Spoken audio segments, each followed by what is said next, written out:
Bonjour. Hello. Hola. Marhaba bikoum. Sur le fil. Le podcast d'actu de l'AFP. Des nouvelles choisies pour vous sur notre fil info. Longtemps, cette idée a paru incongrue, dangereuse, inconsidérée.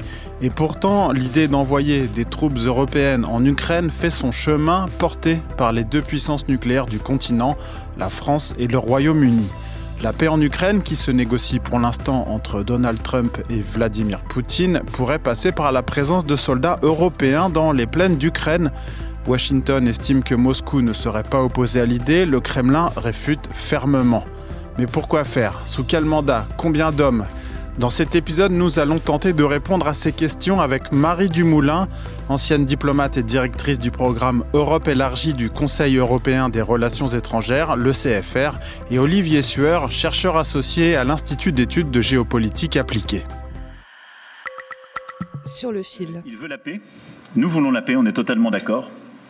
Nous voulons un deal rapide, mais pas un accord qui soit fragile. La France a travaillé avec le Royaume-Uni ces dernières semaines pour dire nous on est prêts à contribuer. Et donc on a eu un plan qui a été discuté entre nos entités militaires pour dire nous on est prêts, pas d'aller sur le front, pas aller dans des territoires contestés ou occupés, mais à marquer notre soutien pour nous assurer que la paix telle que négociée et signée par les deux parties est bien préservée. Devant les caméras, Emmanuel Macron a salué sa rencontre avec Donald Trump, lundi, à la Maison-Blanche. Olivier Sueur, ancien conseiller diplomatique au sein de la représentation permanente de la France auprès de l'OTAN, en tire, lui, un bilan plus contrasté. Emmanuel Macron s'est montré en leader européen, mais il n'a pas obtenu d'engagement de la part de Washington. Sur le plan diplomatique, c'est une démonstration de force à l'égard de tous les autres Européens. Lui, il n'a pas été insulté. Il a même pu signifier devant les caméras, avec diplomatie bien entendu, à Donald Trump que ce dernier ne peut pas raconter n'importe quoi. Il l'a recadré à plusieurs reprises sur les chiffres, sur le fond, y compris en conférence de presse de manière publique. Si vous voulez, il s'est positionné comme l'Européen qui parle à l'oreille de Donald Trump. Néanmoins, sur le fond, par rapport à un déploiement de troupes, Donald Trump ne s'est engagé à rien. Il n'y a absolument aucun engagement américain en la matière. On voit bien que les Américains continuent à avancer sur leur ligne, qui est celle qui a été annoncée par Donald Trump pendant sa campagne, savoir faire la paix vite et par un accord direct russo-américain, auquel certes l'Ukraine sera confiée, mais essentiellement pour signer en bas. Une visite et une relative bonne entente qui n'ont pas empêché le président américain d'annoncer de vouloir instaurer 25% de droits de douane sur les produits européens. Mais avant d'aller plus loin, revenons sur la notion de garantie de sécurité. On écoute Marie Dumoulin, elle est spécialiste de la région. L'idée étant que s'il y a un accord de cessez-le-feu, il ne sera pleinement respecté par la Russie que s'il y a des éléments pour dissuader la Russie de relancer des actions offensives contre l'Ukraine. C'est nécessaire, d'une part, pour faire en sorte qu'il n'y ait pas de nouvelles guerres à l'avenir, mais aussi pour rassurer les Ukrainiens sur le fait qu'ils peuvent s'engager dans une négociation et signer un accord en sachant que cet accord tiendra. Et une fois l'accord signé, ce sera d'autant plus nécessaire que l'avenir de l'Ukraine dépendra aussi de sa capacité à faire revenir les réfugiés, et les réfugiés ne reviendront pas s'ils n'ont pas l'assurance que leur pays sera en paix, et puis la capacité aussi de l'Ukraine et de ses partenaires étrangers à reconstruire le pays. Aucun investisseur ne viendra participer à la reconstruction de l'Ukraine sans ce type de garantie. La solution privilégiée par Kiev était l'entrée de l'Ukraine dans l'OTAN. Mais cette solution est catégoriquement refusée par Moscou et elle a une nouvelle fois été exclue avec vigueur mercredi par Donald Trump. NATO, you can forget about. I think that's probably the reason the whole thing started. Mais alors des soldats européens en Ukraine, pourquoi faire ? Ce à quoi réfléchissent les Britanniques et les Français n'est pas une mission de surveillance de la ligne de front et de monitoring du cessez-le-feu. L'idée, c'est vraiment plus d'une mission de format réduit et qui aurait vocation à signaler que les pays européens sont prêts, le cas échéant, à entrer dans une confrontation avec la Russie pour défendre l'Ukraine. Donc il ne s'agit ni d'une interposition ni d'une mission de surveillance, mais vraiment plutôt de ce qu'on appellerait un signalement stratégique en réalité. Il faut partir du principe que la Russie pourrait les attaquer. La vraie question à se poser, c'est est-ce que nous serions prêts à répliquer ? Parce que c'est ça qui fera la dimension dissuasive de la mission. Si les Russes voient qu'on envoie des hommes mais qu'on n'est pas du tout prêt à combattre, ils se feront un plaisir de taper parce que ça coûte rien. Tout l'intérêt de ce type de mission est d'avoir un élément de dissuasion et donc de laisser entendre que ces troupes seront là aussi pour réagir le cas échéant. Il y a plusieurs options qui sont sur la table pour matérialiser cette garantie. Vous avez effectivement un déploiement sur la ligne de front, ce qui demanderait évidemment énormément de monde, compte tenu du fait que la ligne de front est de plus de 1000 km. Mais effectivement, c'est pour empêcher le contact, finalement, entre les troupes russes et les troupes ukrainiennes.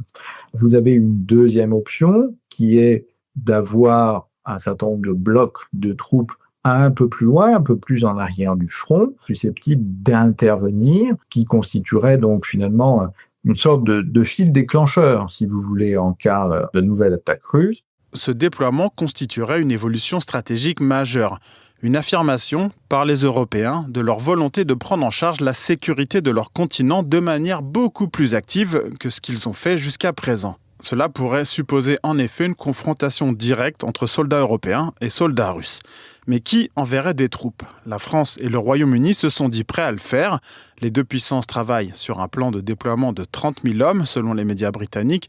Le président ukrainien Volodymyr Zelensky en réclame 200 000.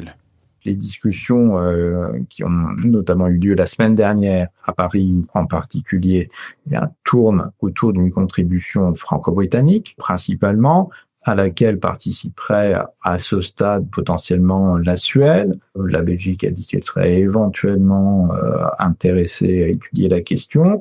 Et de l'autre, vous avez un refus assez clair de la Pologne, qui considère qu'elle doit déjà assurer la sécurité de la frontière avec la Russie. Par ailleurs, vous avez une forte réticence à ce stade de l'Allemagne, de l'Espagne, et l'Italie, pour finir sur les grands pays qui, elle, à ce stade, l'exclut totalement. Donc, il n'y a pas à ce stade d'unité européenne sur cette question de manière très claire. Reste aussi à connaître l'implication des États-Unis dans cette garantie de sécurité. Donald Trump a exclu toute présence de soldats américains sur le sol ukrainien. Mais les États-Unis pourraient s'impliquer en fournissant du matériel, des renseignements ou de la logistique. Sans ce filet de sécurité, parfois appelé backstop, la proposition franco-britannique n'aurait pas beaucoup de poids. Il y a une forme de manque de confiance dans le fait qu'une force européenne sans appui américain serait suffisamment dissuasive pour la Russie. Avec cette idée que ce qui fait le caractère dissuasif et sécurisant de l'Alliance Atlantique, c'est la capacité militaire américaine beaucoup plus que les capacités des alliés européens.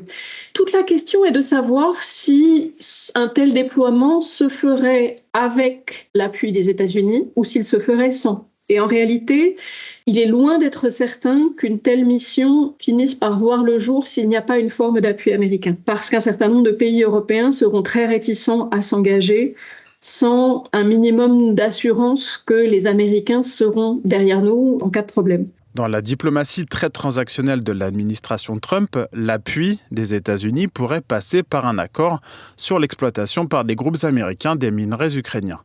Volodymyr Zelensky doit se rendre ce vendredi à Washington pour signer un accord cadre sur le sujet.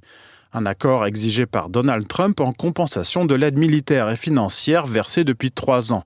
Le texte, à ce stade, comporterait une référence à la sécurité de l'Ukraine, mais pas de garantie concrète. Ce lien entre l'exploitation des ressources minières ukrainiennes et la sécurité de l'Ukraine est très exactement ce que les Ukrainiens essayent d'obtenir des Américains. La logique étant précisément de créer un intérêt économique pour les États-Unis à rester en Ukraine et à contribuer à la sécurité de ce pays. Et donc peut-être le maintien d'une part d'une assistance militaire américaine et peut-être aussi un appui américain aux garanties de sécurité qui pourraient être apportées par les Européens.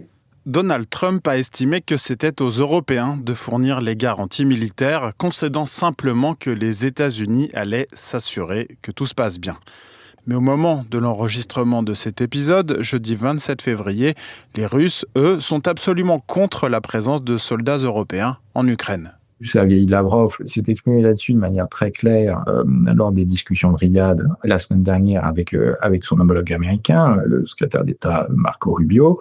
Et il a dit clairement que la Russie n'acceptera pas de déploiement sous des drapeaux OTAN, Union européenne ou nationaux. Le ministre russe des Affaires étrangères a clairement réaffirmé sa position mercredi, évoquant une supercherie qui a pour objectif de faire durer le conflit en permettant à l'Ukraine de se réarmer. Il n'a pas exclu l'ONU, même s'il ne l'a pas mentionné.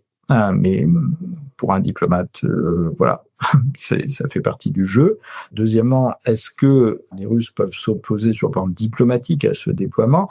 Le fait est que s'il y a un accord de paix, ça implique une négociation.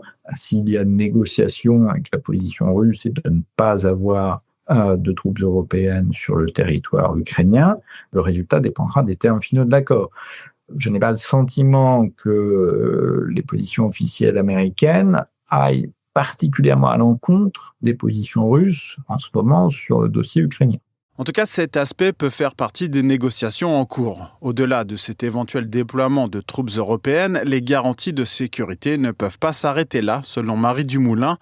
Pour la chercheuse, il est primordial qu'un accord de paix assure à Kiev de pouvoir renforcer ses capacités de défense avec des investissements dans l'industrie militaire ukrainienne. Dans le même temps, la question des sanctions à l'encontre de la Russie pourrait aussi être au cœur des négociations. Pour les Russes, il s'agira sans doute d'obtenir leur allègement, tandis que pour les Européens, leur maintien serait un autre levier pour garantir la sécurité de l'Ukraine, car ces sanctions pourraient entraver la capacité des Russes à reconstituer leurs forces. En revanche, selon Marie Dumoulin, en cas de cessez-le-feu ou d'accord de paix, le risque de division politique interne en Ukraine sera grand. Il faut aussi avoir à l'esprit qu'un accord, quel qu'il soit, et a fortiori si c'est un accord qui ne contient pas de garantie de sécurité suffisamment crédible pour les Ukrainiens, aura des effets de déstabilisation politique en Ukraine et que la Russie utilisera ces effets de déstabilisation politique pour poursuivre son agenda de reprise de contrôle de l'Ukraine, pas par des moyens militaires, mais par des moyens plus subversifs. Merci d'avoir écouté cet épisode. Si vous aimez notre podcast, n'hésitez pas à vous abonner. Je suis Maxime Mamet. Sur le fil revient lundi.